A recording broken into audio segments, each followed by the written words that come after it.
Hello everyone, this is Defense Politics Asia, and this is the SITREP or summary for the day of 220 for the 1st of October for the Ukraine war or the Russian invasion or Russian special military operation.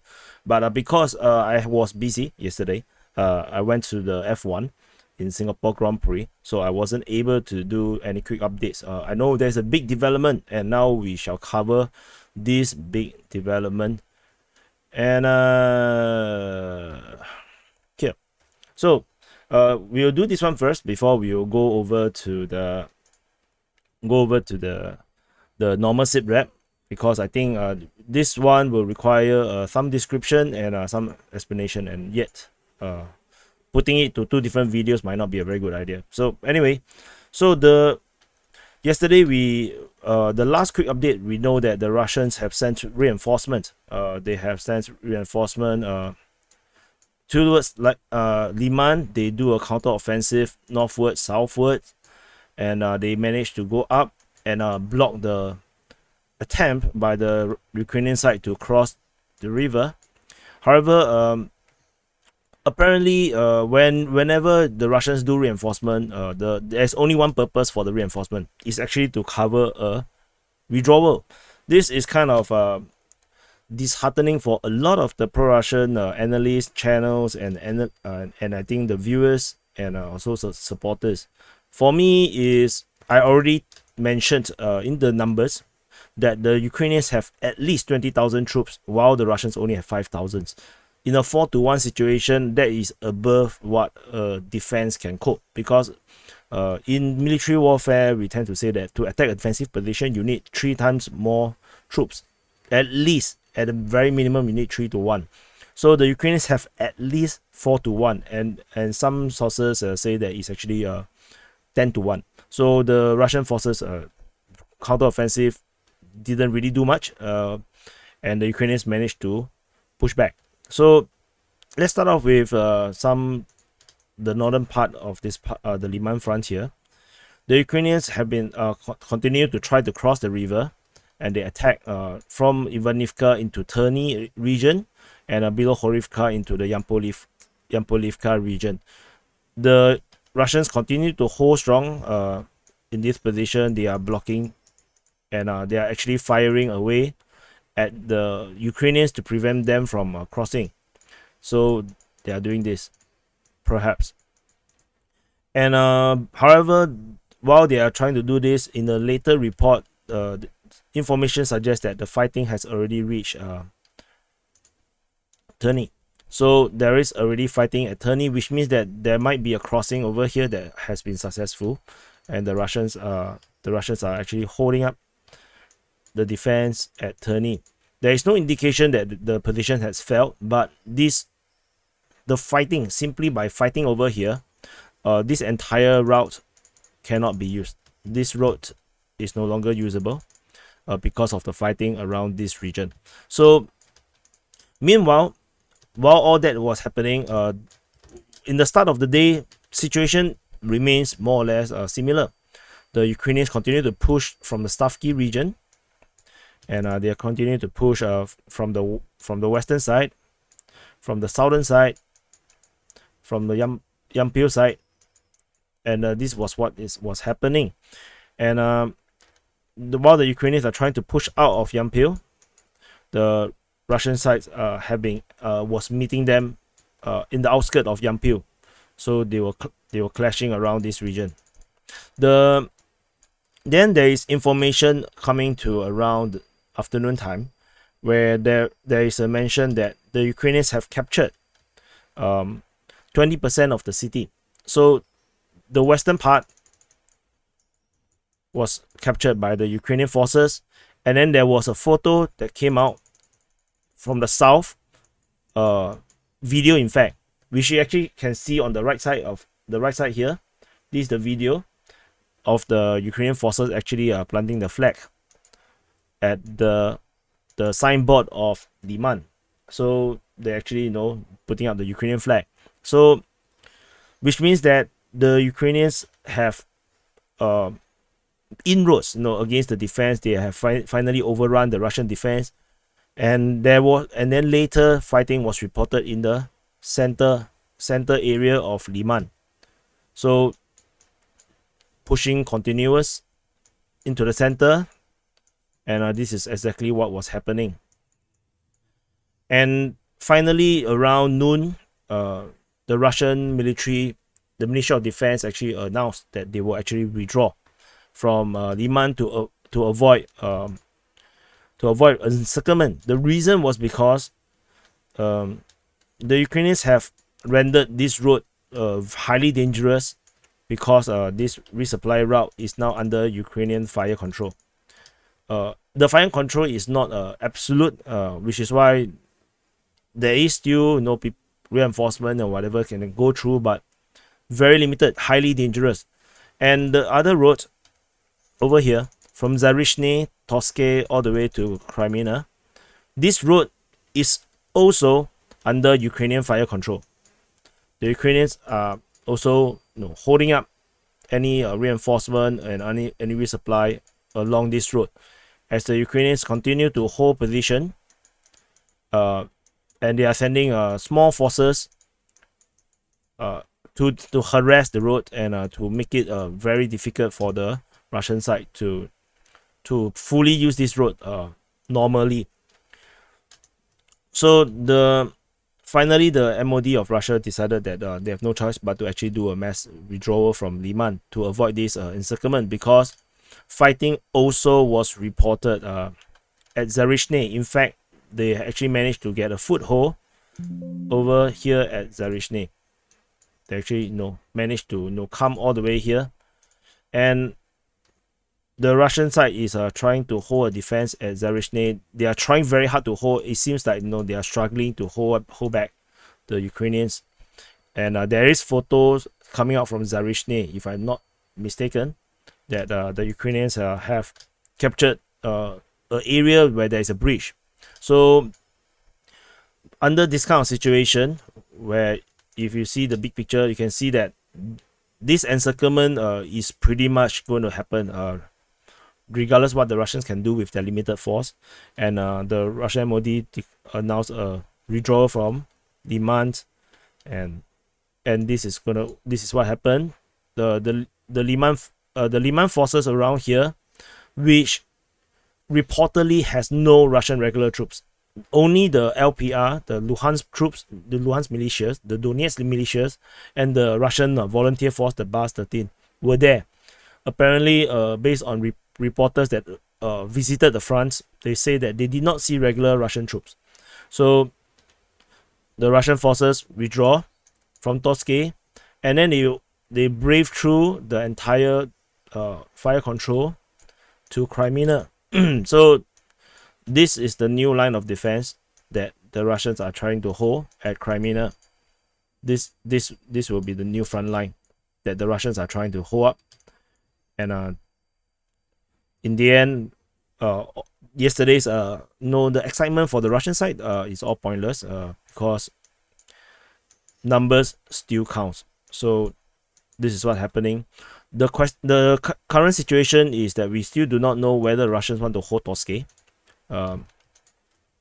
because the withdrawal, right, according to the reporters, Russian reporters and Russian sources, they actually contacted the commander of the Bars 13. They are already at Kreminna, so there's a chance that they are not going to hold Toske at all. The Ukrainians are likely to control Toske in the coming day. I believe will be pretty fast.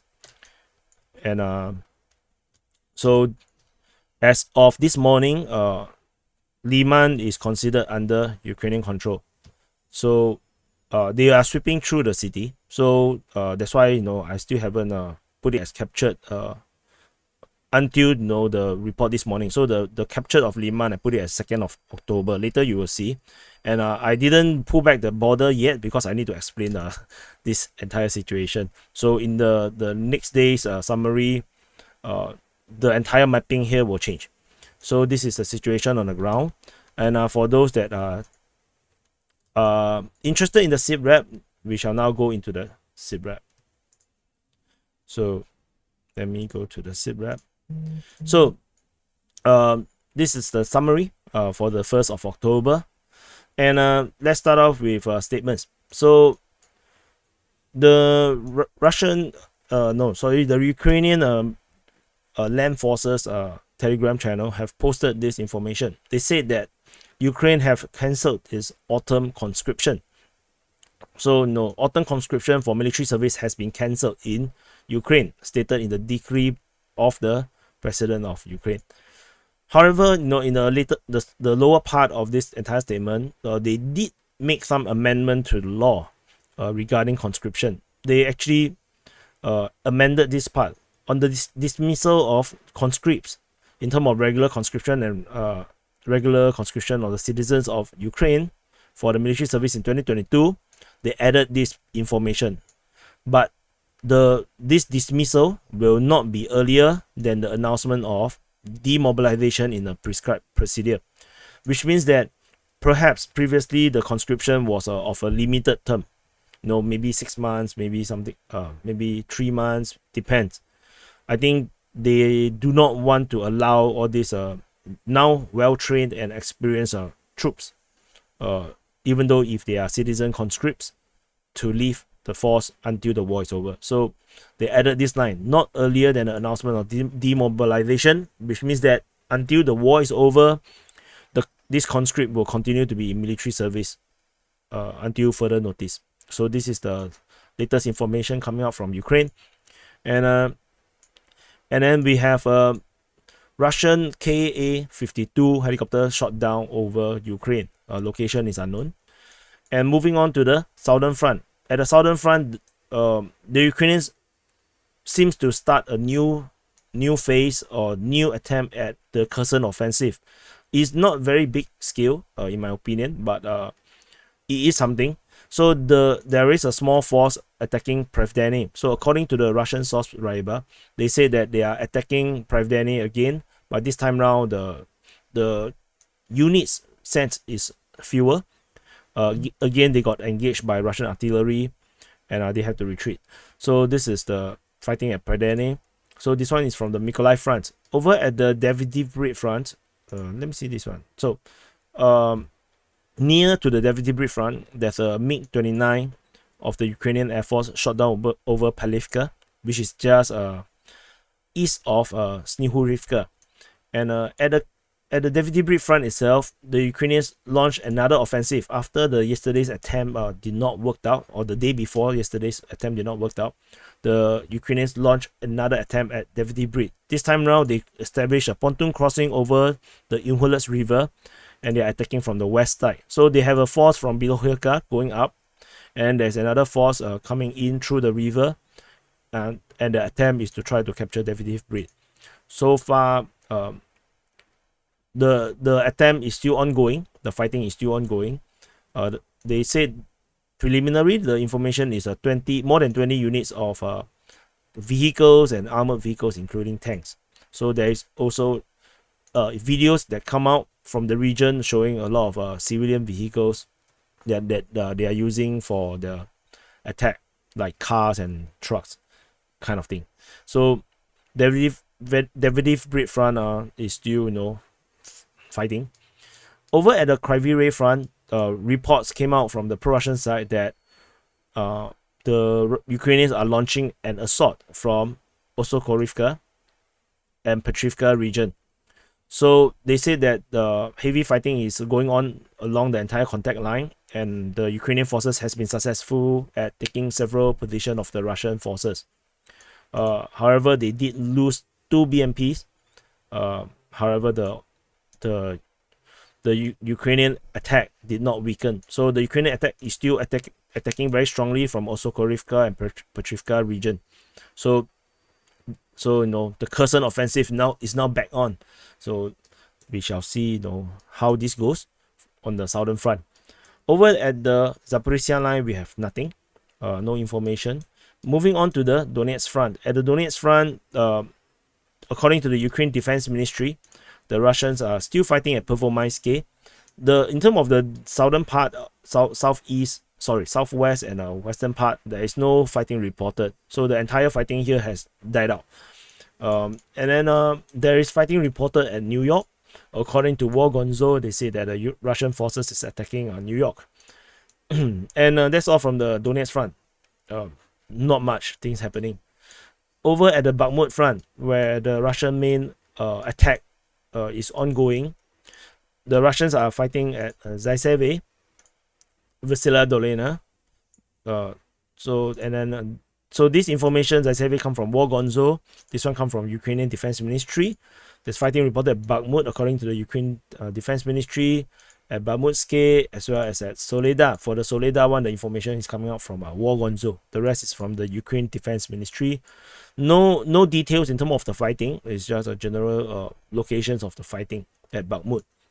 At the Siversk Front, there is fighting reported at Vimka, and otherwise there's no other information. I still do not know how the fighting at Vimka happened. This is only my projection of what it could be, the front line. And over on the northern part of the Siversk Front, just south of Kreminna, the Ukrainians have a line of troops and also DRGs that is actually trying to prevent the use of this road between Kreminna and Torske, Zarishny. They are asserting fire control over the road, but the road seems to be still working. Apparently, fire controls don't really control a lot. And moving on to the Lyman Front. At the Lyman Front, in summary, Lyman is captured. But going into details, we have already mentioned earlier, so I just go through the sources.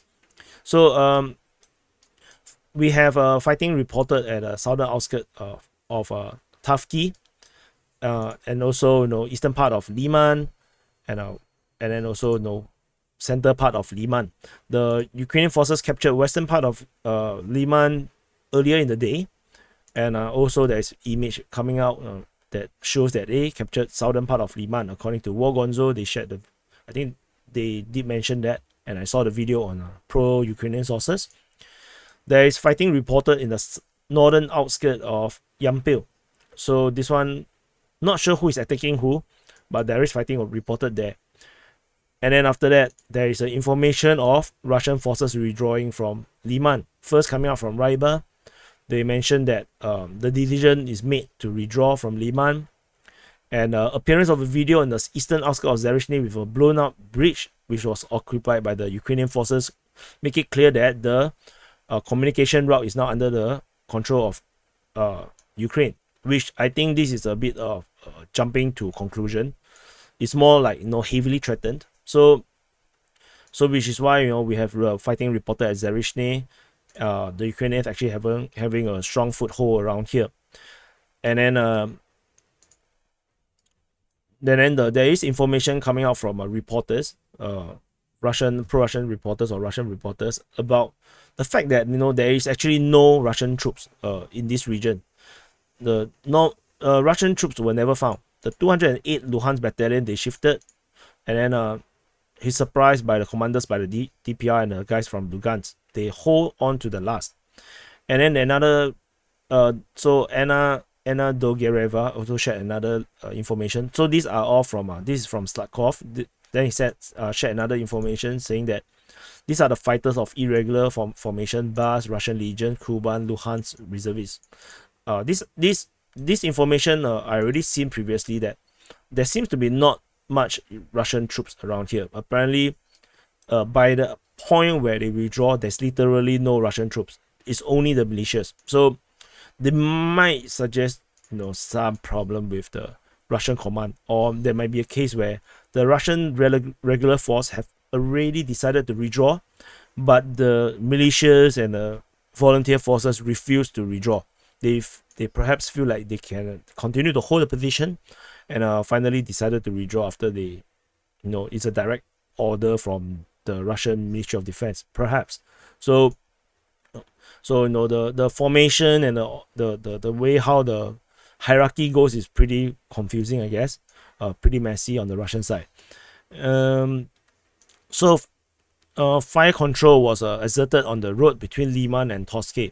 So what happened is that after the order to withdraw, the Russians launched massive artillery strike on the entire line of communications, not allowing the Ukrainians to be able to exert their fire control. And that's when the Russian forces are able to withdraw through Torsky, to Torsky, and I believe that they went straight directly to Kreminna as well. So this is very typical of Russian operation, where they actually send reinforcement in to build a strong corridor where they can retreat, and as they retreat, they launch massive artillery strike on the enemy, and then they withdraw wholesale.